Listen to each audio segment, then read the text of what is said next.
This is a production of PBS Charlotte. The following episode of Charlotte Cooks is brought to you by Central Piedmont Community College and viewers like you. Thank you. Coming up on Charlotte Cooks, we're taking a fresh look at banana pudding.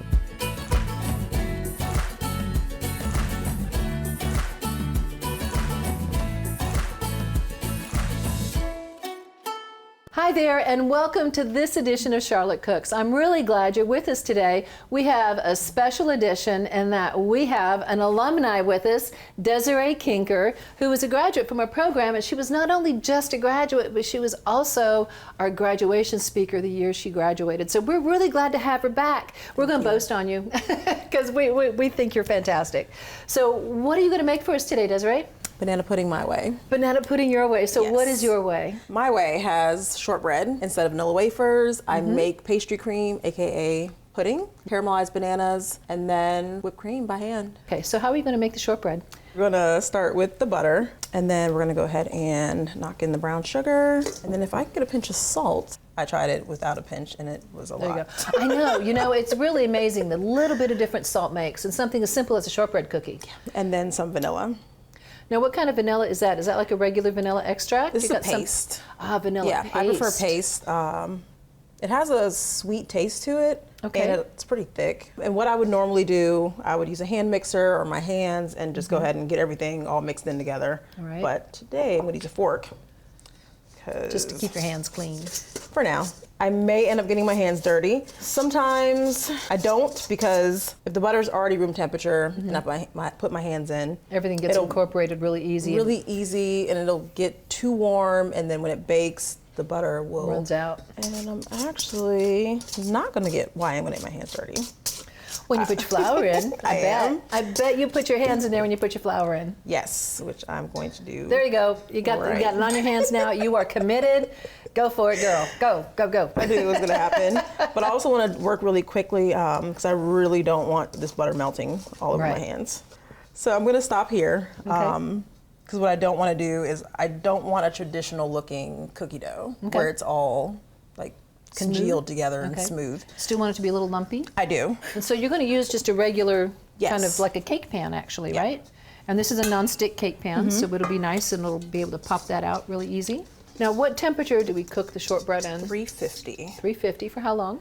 Depends on the pan. In this pan, it would be about 12 to 15 minutes, and then I would check to make sure that the edges don't get too brown.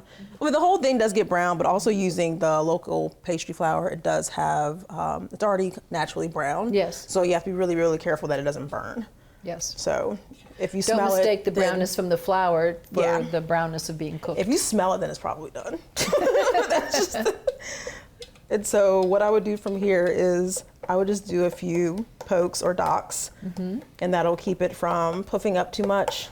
Puffing. And then so that's it. that's Honestly, it. it's super easy, and it's not the prettiest looking thing, but it tastes delicious. Well, we're going to crumble it up, It is. so it doesn't really matter. So let's put that in the oven. Yes. Okay, so our pastry cream. Yes. So we have our cornstarch, we have 2 measures of sugar. So why do we have 2 measures of sugar?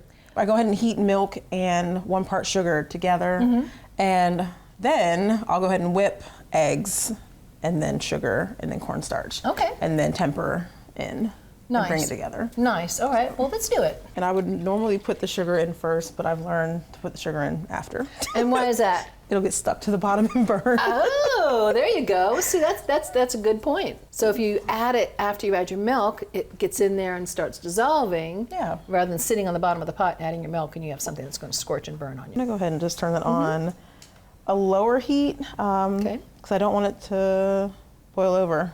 So now we're Okay. going to do eggs. I'd use yolks and then a whole egg. Okay. Yolks. I normally would just do yolks, but I've realized that there's nothing wrong with using a whole egg. Okay. But for the richness sake, I normally would just do yolks. Just gonna go ahead and whisk the second part of sugar with the egg. You don't want clumps of sugar. No, you don't want clumps of sugar. And just getting some air in there. So now that I've got the second part of sugar with the egg. I'm gonna go ahead and if it doesn't all go in, it's really, I promise, not that big of a deal. The big thing about cornstarch is it will clump up. It will because clump it's up. cold. Yes.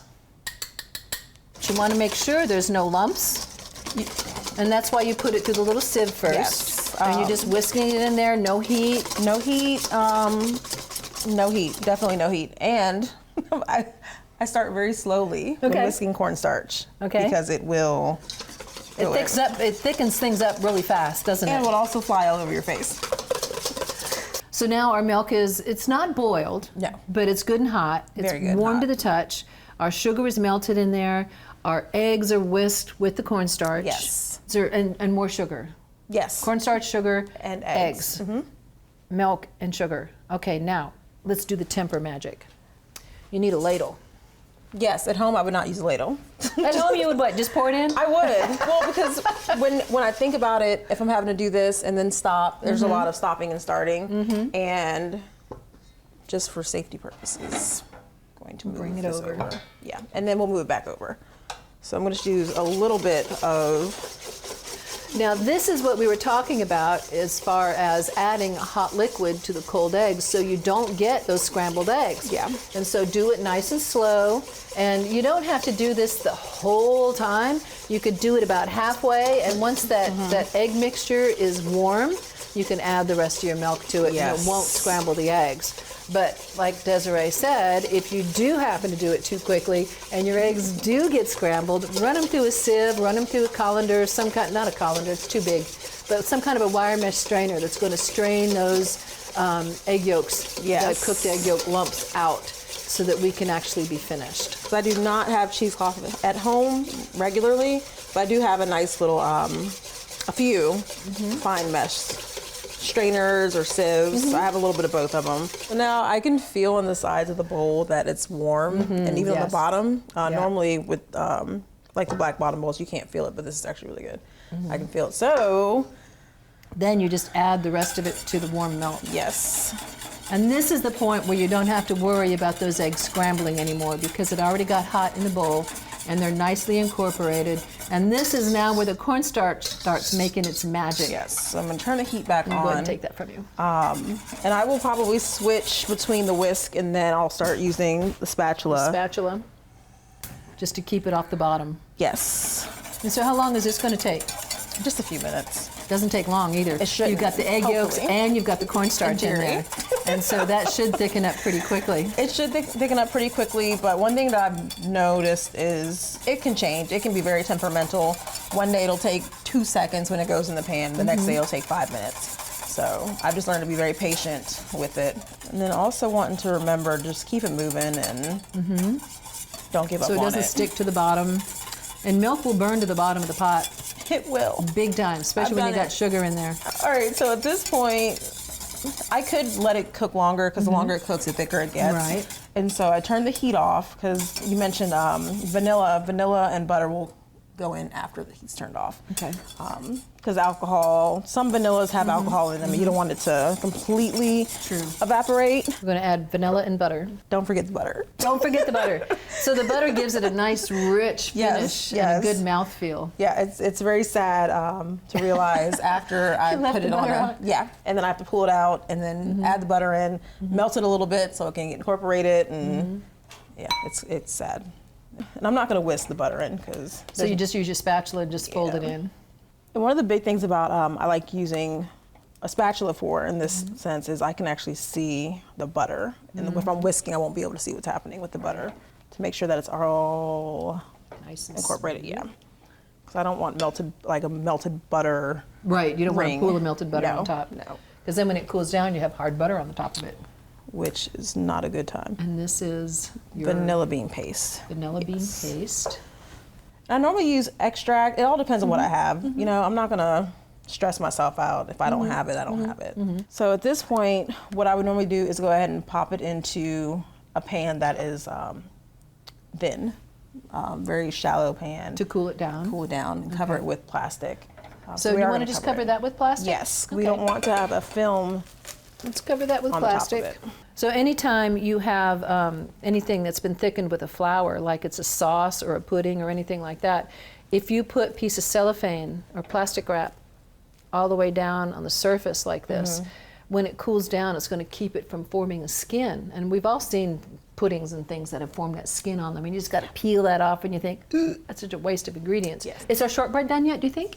I think it's definitely done. Okay, Should be. let's pull it out. Yes. Let's pull it out and take a look at it. Ooh, nice and golden brown. Yes, most definitely. It's warm. Yes. So now we need to cool it. We'll do the bananas next, then we'll do the whipped cream, and then we'll do with the cookie, and then we'll assemble. I'm excited. Is that good? Okay. I've just started learning about sorghum, and I have a lot more to learn. It is very big in a lot of African cooking. It also, yes. I didn't realize that. Similar to a wheat berry, and then it gets cooked and extracted, a whole like cane. Y'all might It's pick really some. quite fascinating, the whole process Yeah. of getting sorghum from Yes. the plant to a process. Yeah. Once again, you're using medium heat. We are using whole butter, so we just got to make sure we're not using super high heat so it doesn't burn the butter. So how are you going to cut the bananas? I try to cut on a bias, but Okay. sometimes it goes that way, sometimes it does not. You know? And also depends on what knife I'm using. If I'm at home with the butter knife, it's not going to happen. It's just not going to happen. So I just give myself some grace when it And comes so you're to- cutting them thin too. You're not cutting them really thick. I don't want them thick. Because, again, this is more of a chill at home. I'm not making a big pan of banana pudding, so You have a date coming over. this is basically going to be like a date night type of thing. You know. And now we're going to add the brown sugar just because. I can smell the bananas. And before the butter melts all the way, I'm actually going to go ahead and just put the bananas on top. So you're not going to be worried about those sugar lumps there. Nope, because they will go away. Okay. Now, are you actually looking to seriously caramelize this sugar? Yes. Okay. And it doesn't take long Right. because bananas already have sugar. A lot of sugar. What yes. I don't do is I don't use over-ripened or ripe bananas. I use them when they're just starting to ripen. The green tips you had. Green tips, yes. Yes. So I'm gonna go ahead and check. They're starting to brown a little bit. So one thing you're looking ready for yet. is a color on the other side. Just a little bit, Not a lot. because it's gonna continue to cook on the other side. Okay. So I don't want them to turn into mush. So I'm going to flip them over now. Now, what are you putting in your whipped cream that's different? Non-fat milk powder. It's more dairy, Okay. and it helps to stabilize it a bit. Okay. You got your powdered sugar in there. So Yes. you said to actually, once these are all flipped, Yes, if you'll go ahead and drizzle the drizzle sorghum. the sorghum. Yes. Do I turn the heat down? Nope.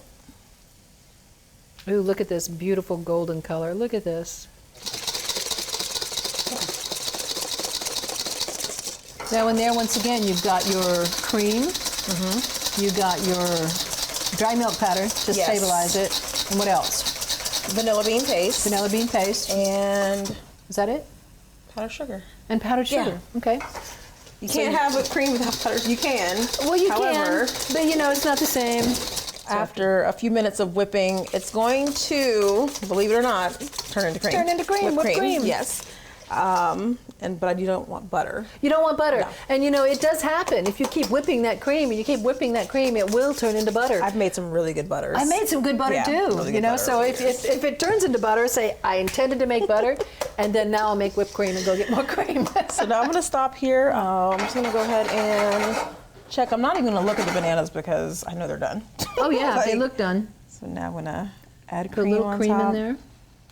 Now, what does the cream do? Just makes it more syrupy. Yep. I want Gives to you a like nice caramel sauce. Oh, there you go, caramel sauce. And yeah. the color starts to change. If you think it's not going to change, it's going to. Just got to be patient. And then I'll normally just. How is it? That's good. Does it need anything? Pinch of salt. I got it. There you go.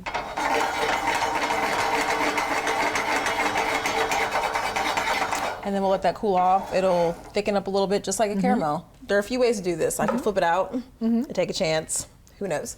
But I'm gonna use a spatula. I did not grow up eating banana pudding. I tasted it, but I didn't like it. Oh, and I really? felt weird Okay. being one of the only ones who didn't like banana pudding. And I couldn't figure out why. As I got older, I realized it was the textures. They're very similar. The way that I normally do my banana pudding is I make a salted caramel. I do fresh bananas, so I don't normally do caramelized bananas, but I've been trying out a lot of different ways of doing it, so it works out. Okay, so assemble. So I'm gonna start off with some shortbread. You don't need much. This is a very, very, very rich dessert. And then Yes, it is. a couple of bananas. A little bit of the Caramel sauce. Look at how nice and smooth that caramel sauce is. That looks great. So good. And you wouldn't think that you'd get a really good banana taste, but you really, really do. Yeah, you do.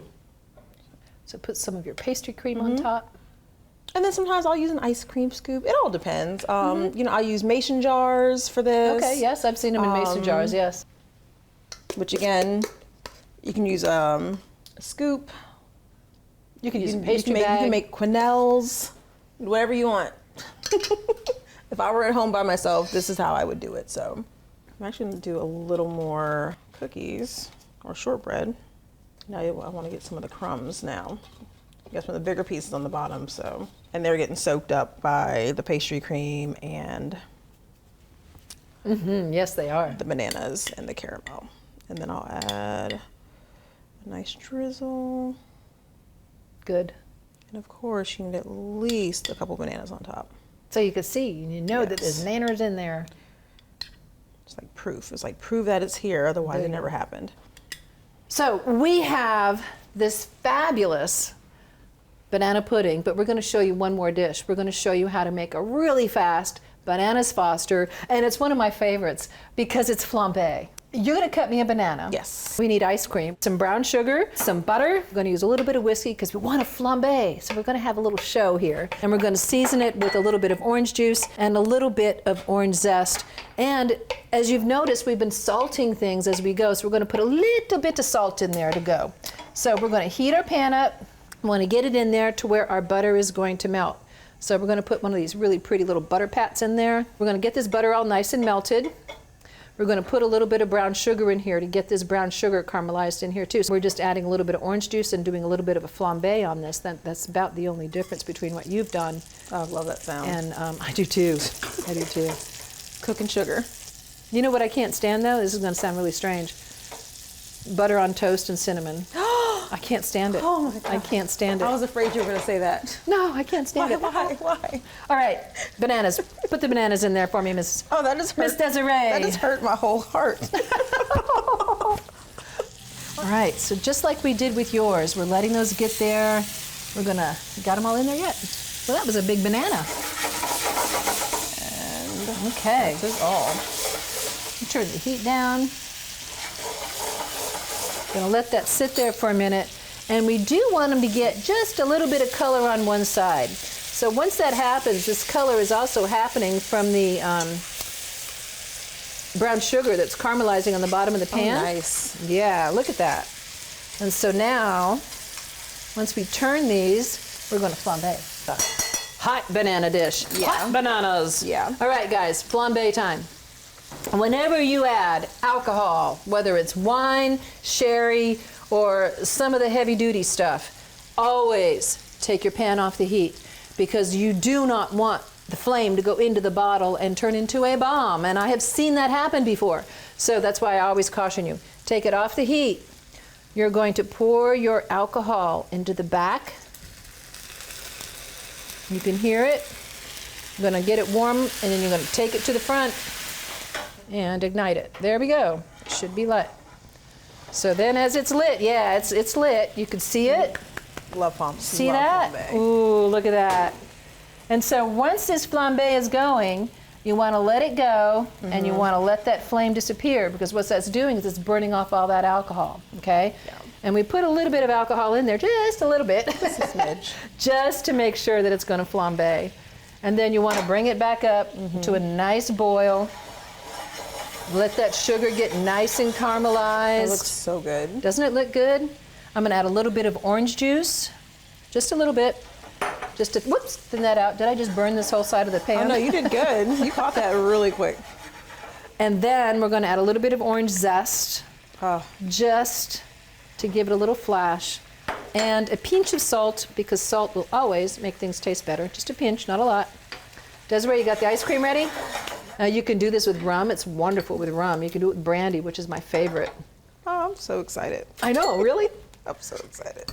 So now we want to make sure that we get this orange zest in there.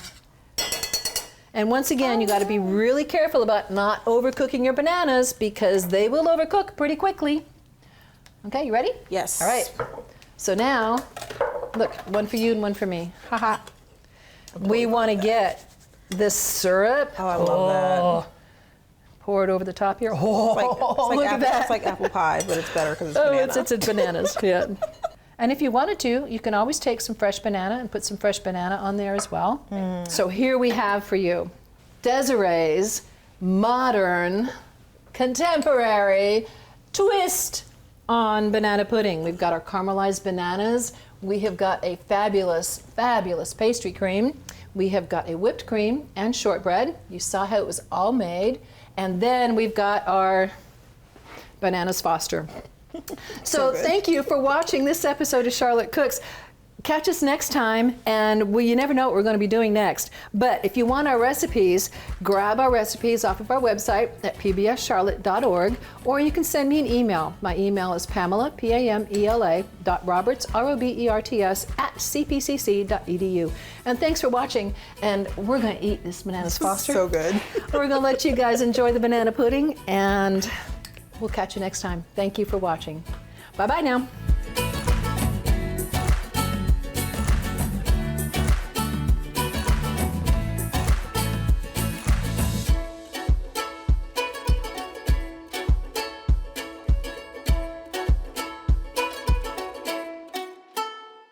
A production of PBS Charlotte.